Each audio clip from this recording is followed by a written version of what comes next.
then jumping to the end.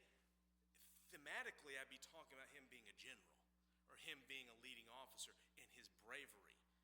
But we like chronology, don't we? And so that's why it's a little different. We'll jump from one to another because one may give a parable, the others do not. And every now and then they may put the order slightly different, but based off of several features, we can normally get the order at least fairly so. And Mark gives us a parable. Luke does too, but I'm going to go to Mark chapter 4. We'll look at verses 21 through 25. But it gives a parable that Matthew doesn't. And not that Matthew wouldn't have thought it was important. It's just Matthew is fixating on certain things to tell the story that the Holy Spirit is having him to tell. But after the parable of the sower, and we can see in Mark's gospel, he has it after the parable of the sower, he gives another parable. And on this day that Jesus teaches, he teaches all day in parables. Now we're coming up probably next month on when this is all over, and Jesus is going to calm the sea. It's a big day, okay? The disciples are having a big day. They just don't know it. Did you ever start off a day and go, oh, hope it's not much of a day, but it turns out being highly filled with different events? Not bad, just more filled than you would have ever believed. That's probably what the disciples could have been like on that day, because this day has more than they may have bargained for, but they certainly learned a great deal from it. In this specific one, Jesus talks about a couple of things. He said to them, is a lamp brought to be put under a basket or under a bed? Is it not to be set on a lampstand? For there is nothing hidden which will not be revealed, nor has anything been kept secret, but that it should come to light. If anyone has ears to hear, let him hear. Verse 24. And then he said to them, take heed what you hear. With the same measure you use, it will be measured to you. And to you who hear, more will be given. For whoever has, to him more will be given. But whoever does not have, even what he has will be taken away from him. Now, this is a little riddle-ish, right? More like a little riddle. But when you think it through, it's going to make sense. So I don't use a lot of prompts. I should have had more prompts up here, but I have a couple reproduction lamps from the time period of the Bibles. I have actually one lamp back there that's from the first century. Actually from it. It's got the dirt on it too. I got that a couple years ago, and I don't bring it out too much because that's just really neat. But this is a first century reproduction. This is what they would have had a lamp. They would have put oil in there, typically more olive oil. They'd have a wick, they'd light it. Now, notice that's not going to have a whole lot of light, but it's light, right? They did not have lamps outside, or what is that? The street lights. Street lights. What is it that said about some of us in our youth? You know, go out and play until the street lights come on. They would not have known that. But nonetheless, the whole point of a lamp is to light. You put a basket over it, you put something over it, you block the light, it becomes pointless. It's useless. In fact, on the Sermon on the Mount, Jesus talks about that they were basically to be lights to the world. It shouldn't be covered, but lights to the world. Here he uses something similar. Is a lamp brought to be put under a basket or under a bed? Is it not to be set on a lampstand? The obvious answer is it should be. For there is nothing hidden which will not be revealed, nor has anything been kept secret, but that it should come to light. Now, he's speaking about the purpose of parables. Now, last week we found out parables were used in order some people wouldn't understand, because it's driving them to either choose to seek or to not care. Your choice. It's kind of like whether you think military, on-the-job training, school. Sometimes they pressure you to see, what are you going to do? Are you going to respond this way or that way? And they may have a pretty darn good idea what you're going to do, but you might not. There was a former instructor at the seminary years ago, well-known, highly beloved, and rightfully so, but he also had a secular degree in psychology. And the stories of some of the stuff he'd pull on his students. And sometimes he'd be really angry. Sometimes he'd be really nice. And actually you find out he wasn't bipolar. He was testing them in ways that he thought they needed in that moment. One student might be asleep in class, and he would wake him up in a very strong way. Another student would be asleep in class, and I'll let him sleep. It's okay. Well, why not this one? That? Because he knows the difference between the two. Jesus is using this with relation to the wisdom of the kingdom. wisdom of the kingdom is not to be hidden. It will be brought to light. Now, it may be in sections, but it will be brought to light. All these mysteries of God will be made manifest in their due time. And what does it mean for us? He says, if anyone has an ear to hear, let him hear. Remember, anyone that's willing to listen, pay attention. And then he says this, take heed what you hear. With the same measure you use, it will be measured to you. And to you who hear, more will be given. In other words, if you listen, you get to learn more. If you apply, you get more. But there's the opposite. For whoever has, to him more will be given. But whoever does not have, even what he has will be taken away from him. Those who do not seek the wisdom of the kingdom, what little they know, it's going to go away. It's going to be taken away, probably from the pressures of life. Someone that grows up in church but does not accept Jesus, never accepts Jesus, what they think they remember from church starts to wane away. This is a very basic, wise teaching, but very true. And so what is Jesus saying? He says in Matthew's context, the reason I'm giving these parables is that some will know and some won't. But what do we gather on that? Some will seek and some will not. And right here, he's saying the purpose of this is so people can know. But it's up to you whether or not you find out. Sometimes we don't like the ball to be put in our court. I used to play baseball a lot as a young person. I was signed up every summer for baseball. Sometimes I didn't know why I was signed up. I guess it was get Jerry out of the house. I loved baseball. I loved hitting the ball. I liked throwing the ball. I didn't like the ball being hit in my general direction. And that was always the thing I didn't like. And the one thing that I can say with full honesty is I never did catch a fly ball in the outfield. I came to it once. They worked with me so hard, and everything they throw at me, I'd catch. And one came, and it was the most beautiful fly ball you ever saw. And it's perfect. I could have just did this and caught it. I was so mesmerized by it, I twisted my glove and it fell out. It was almost a catch. Even if I put my hand down there, it would have been. I just was not real good at that. But the truth of the matter when it comes to the wisdom of the kingdom is this. Those who seek it will have access to it.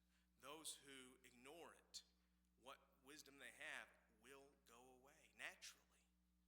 If Jesus is the source of truth, if God is the source of truth, shouldn't we want to seek him out all the more? If he made available for us, and by the way, throughout church history, not everybody had access to a Bible. Within a church, they might have one Bible. Or in the early days, they might only have 5 letters of Paul, or 2 Gospels, or the book of Revelation and the writings of John. They might not have everything. They might have access to the Old Testament. They didn't have everything in the New. And then there are later times where there might only be one Bible or one Testament for a church to make use of. Now we have access to the whole of it in our own language. In fact, we got so many translations, we fight over them. Some are bad translations, I must admit, but some are good translations. But we fight over translations. We are so blessed, but do we make use of it? We talk about our Bible readings, but are we really reading? Are we praying about it? Put it this way. When we talk to someone, we listen and we respond, right? We can pray all day long, but if we do not read his word, we're not listening to him. Sometimes my kids ask, how do I pray? And I'm like, well, I'll show you how I pray. You can listen to other people pray. But I said, read the prayers in the Bible. You start to get an idea, don't you? Some of the Psalms are prayers. Read some of the prayers of Paul, some of the prayers of David, some of the prayers of Jesus. And you get the idea of what it is. Now, I've never used a full verse in a prayer, but we learn from the Bible. And it strengthens our ability to communicate with God, but also to one another in its truth. So, in other words, what Jesus is teaching in parables, though it is hidden, but it actually isn't hidden, it's veiled so that people have to choose. There is so much for us to draw from. Well, that brings us to some more that we're going to look at this afternoon. In Matthew chapter 13, we will get back to where we were.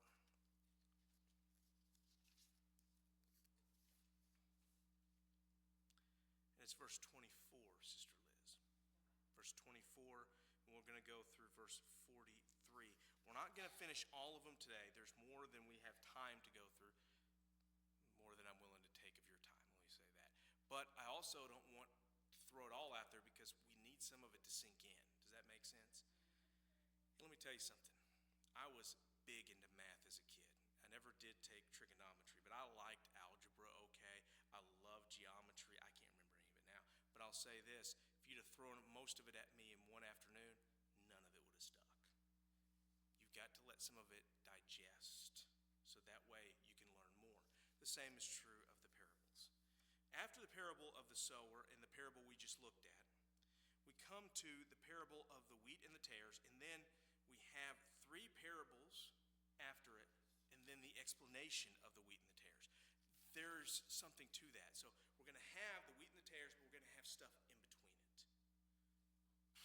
This is something of a small inclusio, which is a term of basically we have bookends. And so whenever you have a sandwich, you really probably want to know what's in the sandwich. And that's kind of what we're going to talk about.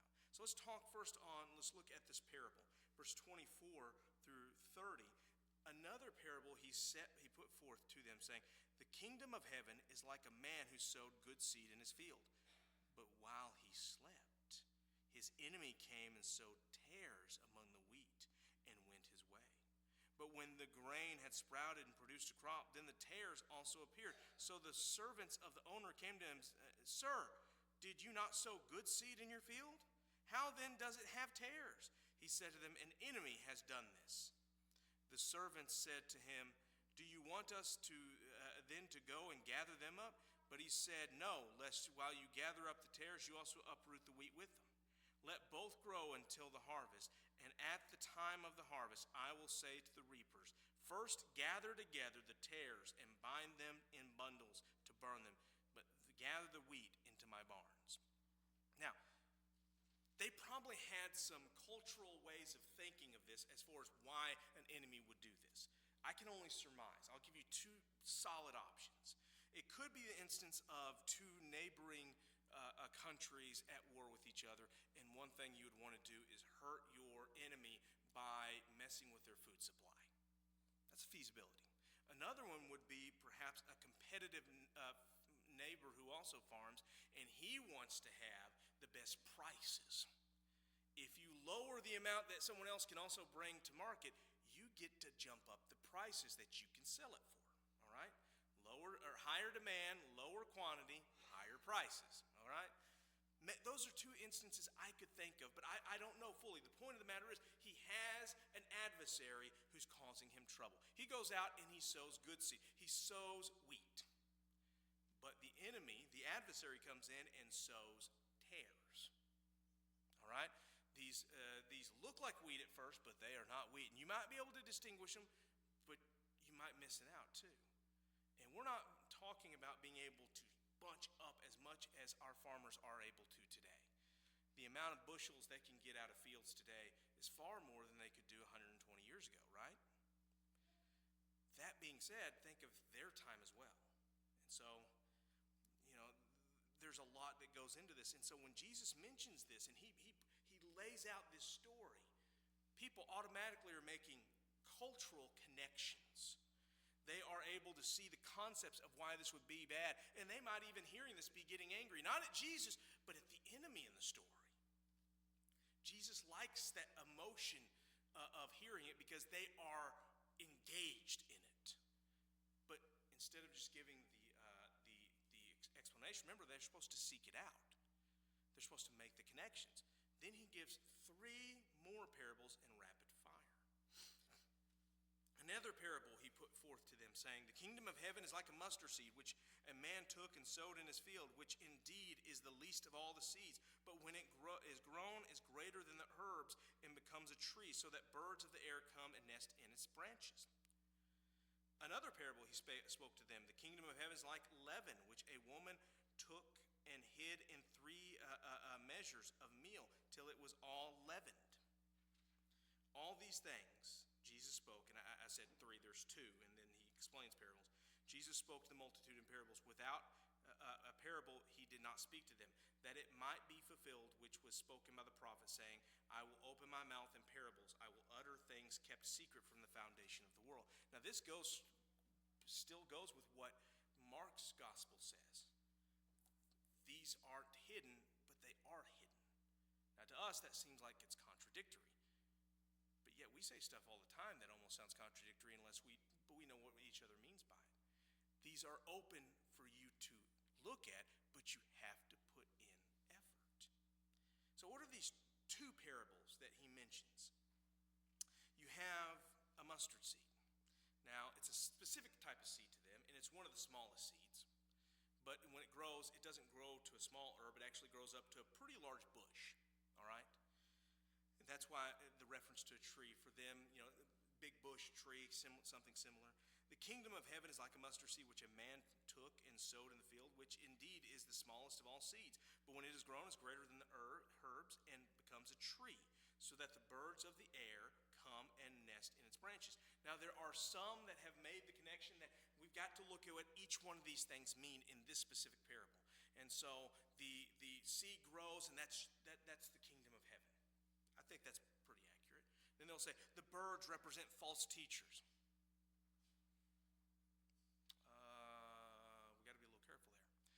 Unlike the parable of the tares, where you have an enemy come in, where's the bird identified as an enemy? It's not. It just says it grows to a point to where birds, so that for the purpose that birds of the air come and nest in its branches. So is the growth of the kingdom for the purpose of false teachers? No. The so that there is pretty important. The implication is this: it grows so that it is so strong, it's so useful, that even birds can nest in it. It's speaking to the strength of the size and the growth, the good growth it has. So put in a more simple manner, the kingdom of heaven grows and grows to great strength. The second one, the kingdom of heaven is like leaven, which a woman took and hid in the 3 measures of meal till it was all leavened. Leaven in much of the Bible is oftentimes connected with false teaching or with sin or with wrong. But is it always? No. Here is a part of their everyday. When it comes for us to have good bread, what do we typically do? Run to Walmart. What do? Made it from scratch.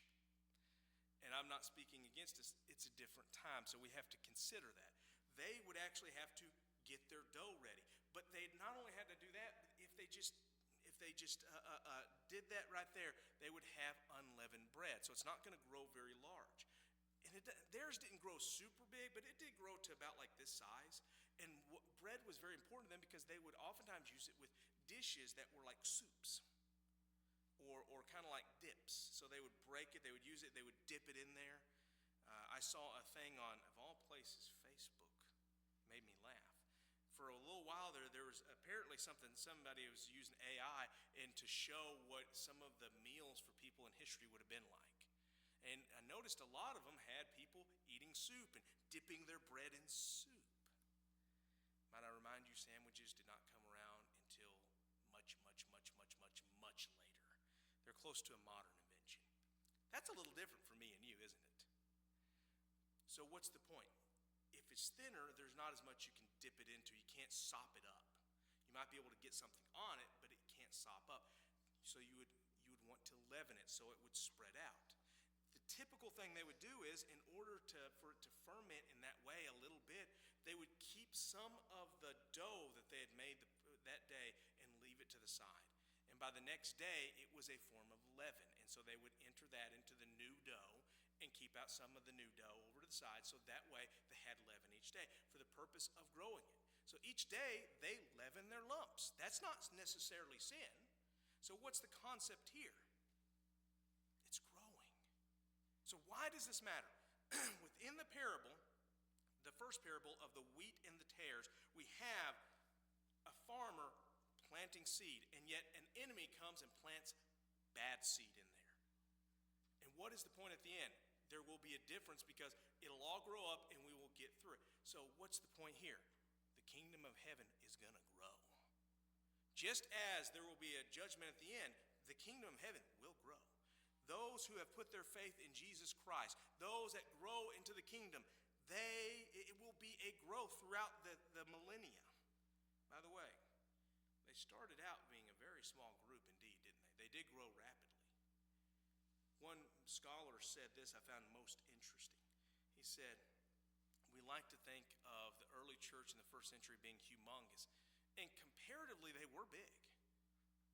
But a lot of them still knew one another pretty well, where Paul's able to talk about people from that church and that church like it's no problem. That's because they were not in the millions or anything of that nature. But now, people who claim Christ are in the billions. Now, we can talk all day long whether or not all of them have put faith in Christ, but the name of Christ has been magnified in this world, hasn't it? People have heard of him. More people are hearing about him. In the sense, the kingdom of heaven is growing. But there are a lot of people who say they're part of the kingdom, that do not live like they're in the kingdom. Guess what? God knows which are which. And that is going to be a big difference. So Jesus talked about the purpose of parables. Now, notice in verse 36. Then Jesus sent the multitude away and went into the house, and his disciples came to him and said, saying, explain to us the parable of the tares of the field. Now, Jesus sometimes gets irritated with them. He really does, because it's not because he thinks they're necessarily stupid or anything. He'll call them dull of hearing at times, but they're around him enough they should understand more. But, as I want to remind you, disciples typically of a rabbi were in their teens. Too often, the disciples of Jesus are presented as if they're in their 30s. They're not. Most of them are most likely in their teens. Have you ever had a hard time getting a teenager to pay attention properly? Yes! I'm not mentioning any of my kids yet. Yeah, one of them's acting like she's all, But here's the truth. Teenagers then, now, all the time, they're learning, they're growing, but they sometimes have trouble connecting. Why? Because when all of us were teenagers, sometimes we're not making those connections properly. We need to focus more. And that's part of what's going on. And might I remind you, John the Apostle ends up living until the 90s. So what does that mean? Most likely, by the time of this may be the early 30s, and he's probably 16-ish, 15, 16, 17. Well, let's jump from the 30s to the 90s. That adds 60 years. That would put him in his late 60s to 70s. That's old for that time, but that's not the 90-something plus we always assume it is. So put simply, okay, that's far more reasonable than what we oftentimes give it. Now, Peter's probably late teens to early 20s. He's married, but they're young. And guess what? You got some people that aren't young, and they still have trouble making the connections they should, because we're human. But here's the difference. Even though Jesus can get irritated with them, what does he normally do? He explains it for them. They came, they wanted to know, and they're seeking knowledge. And he responds. He answered and said to them, he who sows the good seed is the Son of Man. So in this parable, Jesus is the one sowing the good seed. The field is the world, and the good seeds are the sons of the kingdom, but the tares are the sons of the wicked one. The enemy who sows them is the devil. The harvest is the end of the age, and the reapers are the angels. Therefore, as the tares are gathered and burned in the fire, so it will be at the end of this age. The Son of Man will send out his angels, and they will gather out of his kingdom all things that offend, and those who practice lawlessness, and will cast them into the furnace of the fire. There will be wailing and gnashing of teeth. Then the righteous will shine forth as the sun in the kingdom of their Father. Who has ears to hear, let him hear. So, Jesus indicates implications for each one of these elements. But might I add to you, does it not still come to a main point? Though the kingdom grows, there will be people in it that aren't of the kingdom, but they will be divided. They will be set differently. In other words, God knows, and they will be fully understood which side's which. All right? Kind of like oil and water. If you get oil and water together, can you you tell the difference? There's probably a scientist that can make it pretty hard on us, can't they? Always someone that knows a scientific way of trying to muddle it up. But sooner or later, oil and water is going to easily show. For God, he knows who's his own and whose are not. Now, within the first century, that oftentimes we refer to one whom people worshiped as the children of that. And so the children of God were the Israelites, the Jewish people. Those that follow the devil or Satan, they were the children of Satan. So he's using ways of expression they would have understood, but he's applying it differently. He is the Son of Man. And by the way, his terminology here is not referring to his humanity. It's referring to his deity in the position of Messiah. Daniel 7, verses 13 and 14. There was one as a Son of Man that came to the Ancient of Days on the clouds of heaven. How do we know we have that mindset? Because Jesus liked to use this phrase, Son of Man. He liked to apply it to himself. And then in multiple places, most especially on the night he's betrayed, he's in the religious trial, and they ask him who he is. If these things are true, are you the Messiah? And he says, it is as you say, and the Son of Man will come on the clouds of heaven. In other words, he's saying, I'm that guy. And guess what happens in Acts chapter 1? Jesus ascends before their eyes, and a cloud takes him out of their vision. He ascends on the clouds.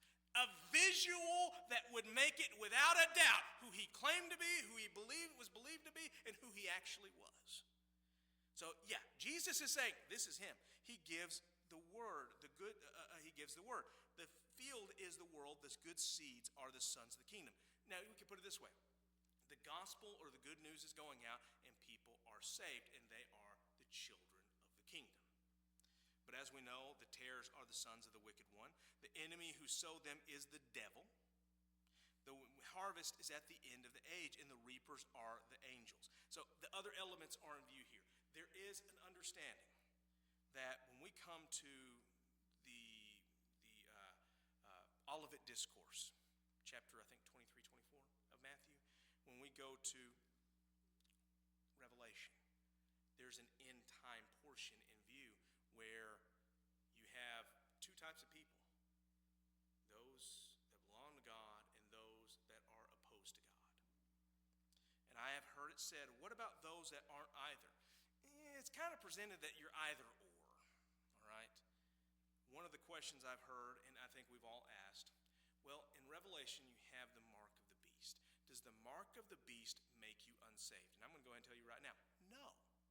It is a sign that you've chosen Satan.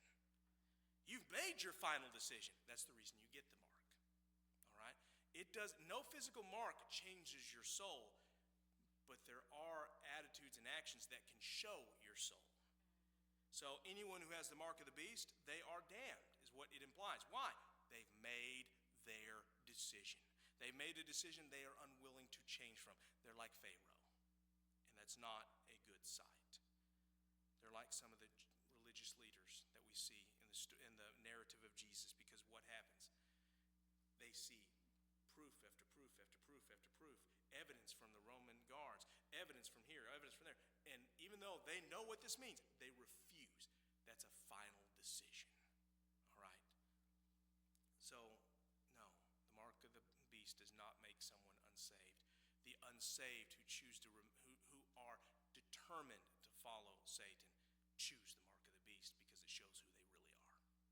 That's my take on it.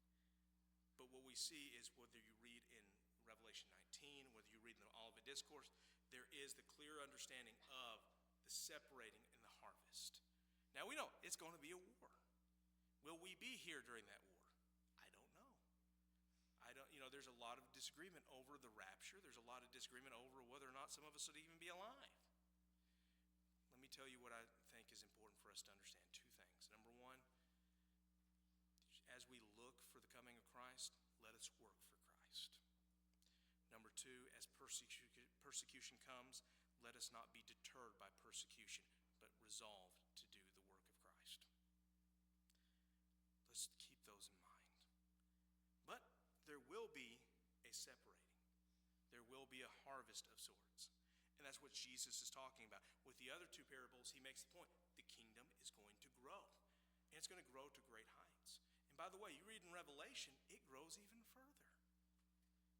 There's going to be 144,000 Jewish witnesses. Now, whether or not that's an exact number or it's representative, the idea of Jewish Christians preaching the word in the world seems to be a very powerful thing. Think of what that means. By the way, today, if you include all groups that claim to be Christian, you have maybe 40,000 missionaries in the world, is what I've read. That's a whole lot less than the 144,000, isn't it? That's a whole lot less. Think of what can happen, what God will do. And by the way, that's going to be during a time we would call the worst time in history. And yet God is still going to be glorified. God is still going to be reaching out. God is still going to be getting the gospel to everyone for their choice. So what is the point of these parables? Well, obviously the kingdom grows, but there will be those that grow around the kingdom and act like they're in the kingdom, but they're not of the kingdom. Sometimes we may not even recognize them. But I want you to know God does. We cannot look into one another's hearts. We can look at one another's lives and normally view fruit that matches the root. But we can't make people get saved. One of the biggest frightening things to me as a parent, and to maybe you as a parent, is my children not accepting Christ. I've got 3 that have made the profession, and I hope that they truly did put their faith in Jesus. But what I can tell you is this: no matter how much I love them, they have to make the choice for themselves. I'm going to try to support them. I'm going to try to make as good an opportunity to help them see the purpose of the gospel, the greatness of the gospel, the life of those before them. I'm going to try to help them, but they have to make that decision. There may be people that grow up in church and we just assume that they have to be saved. They may not be. Sometimes we may see the lack of fruit because there has never been a root. The truth that we must realize is God knows, and God will divide properly.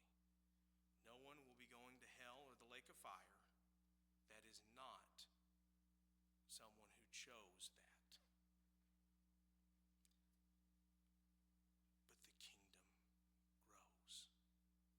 Even when we have trouble at home, even when there are less people claiming salvation in America, guess what? Throughout the world, the kingdom grows. So whenever we wonder whether or not we're doing our best, let's try harder, but don't forget, the kingdom grows. God's doing his work. We should remain resolute to praise him, to honor him, and to follow him. Any questions on